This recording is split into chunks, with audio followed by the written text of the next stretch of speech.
এই সবকবিলাক মই যদি আদায় কৰিব নোৱাৰো তেনেহলে কিয়ামতৰ ময়দানো আল্লাহ তাকবাৰে অধিকাৰে মোক সুধিব, মই জবাব দিব নোৱাৰিম। এই সবকবিলাক যেতিয়া মই আদায় কৰিব নোৱাৰিম তেতিয়া মই বয়স নাযায়, এনেকৈ চিন্তা কৰি থাকে মানুহে। মই কৈছিলো এইটো ঠিক নহয়। আর বয়স করার পিছত যে সবকবিলাক দিয়া হয়, ছয়তী আপনি যদি ছয়তী আদায় কৰিব নোৱাৰে তেনেহলে তাৰ কাৰণে আল্লাহ পাক পৰৱৰ্তীকালৰ ওচৰত জবাবদিহি কৰিব নালাগিব। আপুনি যদি 12 আদায় কৰিব নোৱাৰে তেনেহলে আল্লাহ পাক পৰৱৰ্তীকালৰ ওচৰত তাৰ কাৰণে জবাবদিহি কৰিব নালাগিব। যদি ইসমে জাত 5 এই যে সবক যিবিলাক দিয়া হয় এইবিলাক যদি আপুনি আদায় কৰিব নোৱাৰে তেনেহলে আল্লাহ পাক পৰৱৰ্তীকাৰৰ সন্মুখত কোনো জবাব দিব নালাগিব। কিয়ামতৰ ময়দানত আল্লাহ পাক পৰৱৰ্তীকাৰে না সুধিব তুমি 6 আদায় কৰা নাই কিয়, 12 আদায় কৰা নাই কিয়, এইটো আল্লাহ পাক পৰৱৰ্তীকাৰে না সুধিব। এইবিলাক আদায় যদি না করে আপনার কোনো ক্ষতি নাই, কিন্তু যদি আদায় করে তেনেহলে আপনার ইচ্ছায় বাতিল হব, আপনি এই পদটা আগবাড়ি যাব। আর আদায় যদি না করে তেনেহলে আপনার কোনো ক্ষতি না হব।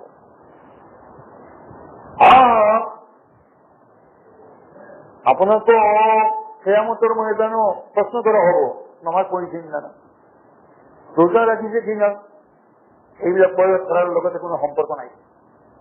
যদি বয়স করে তেনেহলেও আল্লাহ পাক পরবর্তীকালে এইটো সুধিব, আর বয়স যদি না করে তেনেও সুধিব। আজি যিবিলাকৰ কাৰণে আল্লাহ পাক পৰৱৰ্তীকাৰৰ সন্মুখত জবাবদিহি হব লাগিব এইবিলাকৰ বয়সৰ লগতে কোনো সম্পৰ্ক নাই। আৰু বয়সৰ পিছত যে কাম কৰা লাগে সব আদায় কৰা লাগে এইবিলাকৰ কাৰণে আল্লাহ পাক পৰৱৰ্তীকালে কিয়ামতৰ ময়দানত না সুধিব। এইবিলাক আপুনি যদি আদায় কৰে তেনেহলে ইচ্ছাহে বাতিনৰ তৰফে আপুনি আগবাঢ়ি যাব।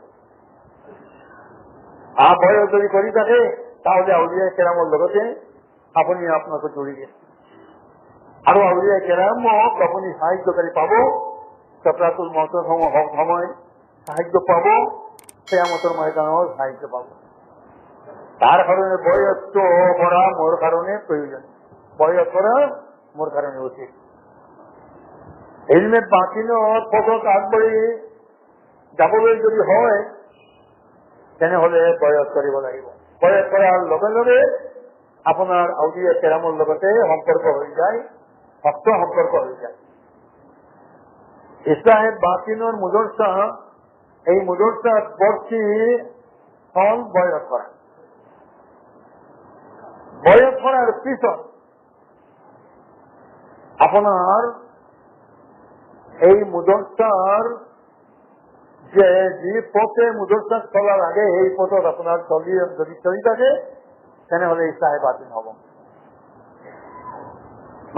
প্রথমে হয়েছিল এই সবকবিলাকে যদি আদায় কৰিব নোৱাৰে তেনেহলে কোনো ক্ষতি না হব।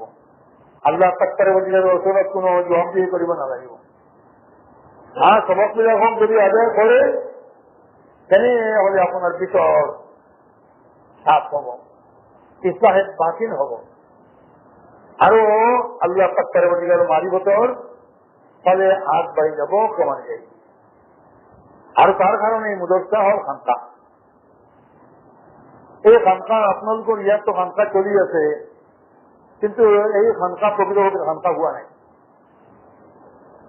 এই খানকা চলাবার কারণে ইয়াত যে কমিটি আছে, কর্মকর্তা আছে, যিবিলাকে খেদমত কৰি আছে, যিমান দৌড়াদৌড়ি কৰি আছে মই অভিভূত হয়েছে, পৰিশ্ৰম কৰি আছে, দিবা ৰাত্ৰি তেওঁলোকে পৰিশ্ৰম কৰি আছে। আমি আহিছো আমাৰ খেদমত কেনেকুৱা কৰিব, মোৰ যাতে কোনো প্ৰকাৰ অসুবিধা না হয় এইভাবে তেওঁলোকে যি নজৰ কৰিছে তাৰ মধ্যে কোনো ত্ৰুটি নাই। খানকা সুন্দৰ কৰা মোৰ কৰ্তব্য। যিবিলাকে খানকাৰ ব্যবস্থা কৰিছে তেওঁলোকৰ এইটো ঠিক কৰে না, তেওঁলোকে ঠিক কৰিব খানকা সুন্দৰভাৱে যিবিলাক আহে তেওঁলোকৰ খেদমত কৰা, তেওঁলোকৰ যাতে কোনো অসুবিধা না হয় সেইভাবে তেওঁলোকে নজৰ ৰাখিব। আৰু তেওঁলোকে যে পৰিমাণ নজৰ ৰাখিছে মই দেখিছো তাৰ মধ্যে কোনো ত্ৰুটি নাই, তাৰ মাজত কোনো কমি নাই। যিবিলাকে ব্যৱস্থা কৰিছে এইবিলাকে ইনশাআল্লাহ আল্লাহ পাক পৰৱৰ্তীকাৰৰ ওচৰত এই মহান স্বভাৱ পাব। খানকা হিচাপে পৰিণত কৰা এইটো মোৰ দায়িত্ব আৰু কৰ্তব্য। যিবিলাকে বয়স কৰিছে বা যিবিলাকে বয়স কৰি ইছলাহে বাতিনৰ ফালে আগবাঢ়িব লৈ ইচ্ছা কৰিছে তেওঁলোকে খানকা পৰিণত কৰিব। মই কৈছিলো এই খানকাততো আমি বহি আছো, কিন্তু খানকা হোৱা নাই। আমি যেনেকৈ খানকা পৰিচালনা কৰি থাকো এই খানকা তেনেকুৱা খানকা নহয়। আৰু খানকা আউলিয়া কেৰামৰ যিবিলাক খানকা আছিল এই খানকা সেই খানকা নহয়। আউলিয়া কেৰামৰ খানকা হযৰত খাজা আবু আব্দুল্লাহ উন্দুলসি প্ৰথমে খানকা প্ৰতিষ্ঠা কৰিছিল, তাৰ পিছত জুনাইদ বাগদাদীৰ খানকা আছিল, তাৰ পিছত যুগে যুগে আউলিয়া কেৰামৰ খানকা আছিল। হযরত নিজামউদ্দিন বলখি রহমাতুল্লাহ তাআলার খানকা আছিল, হযরত খাজা উসমান হারুনি, হযরত খাজা মঈনুদ্দিন চিশতি আজমিরের মুর্শিদ হযরত খাজা উসমান হারুনির খানকা আছিল, হযরত খাজা ফরিদউদ্দিন মাসউদ সকরগঞ্জের খানকা আছিল, হযরত খাজা আলাউদ্দিন আলী আহমদ সাবির কবিরের খানকা আছিল, এনেকুৱা হযৰত খাজা আব্দুল কুদ্দুস গঙ্গুহি ৰহমাতুল্লাহ তাআলাৰ খানকা আছিল, এনেকুৱা খানকা আছিল আউলিয়া কেৰামৰ। এই খানকা যেভাবে পৰিচালিত কৰেছিল তেওঁবিলাকে এই খানকা এনেকুৱা হোৱা নাই। তাৰ কাৰণে মই এইটো আলোচনা কৰিছো এই কাৰণে যে মোৰ এইফালে খেয়াল কৰিব লাগে। খানকা হিচাপে ৰূপান্তৰিত কৰিব লাগে। আৰু খানকাত 1 দিন হোক, 3 দিন হোক, 4 দিন হোক, যদি আমি খানকা হিচাপে ৰূপান্তৰিত কৰিব পাৰো, খানকা কৰিব পাৰো, তেনেহলে এদিন খানকা যদি কৰে তেনেহলেও আপুনি উপকৃত হব। 3 দিন খানকা করে তেনেহলেও আপনি উপকৃত হব। 40 দিন যদি খানকা করে তেনেহলেও আপনি উপকৃত হব। 1 বছর যদি খানকা করে তেনেহলেও আপনি উপকৃত হব। 1 মাস যদি খানকা পরিচালনা করে তেনেহলেও আপনি উপকৃত হব। কিন্তু যদি খানকা করব নোৱাৰে তেনেহলে 1 বছর খানকা করলেও কোনো কাম না হব, 40 দিনের খানকা করিলেও কোনো কাম না হব, 30 দিনের খানকা করিলেও কোনো কামত না আহিব, 3 দিনের খানকা করিলেও কোনো কামত না আহিব, 1 দিনের খানকা করিলেও কোনো কামত না আহিব। আজি মোৰ খানকা কৰিব লাগে।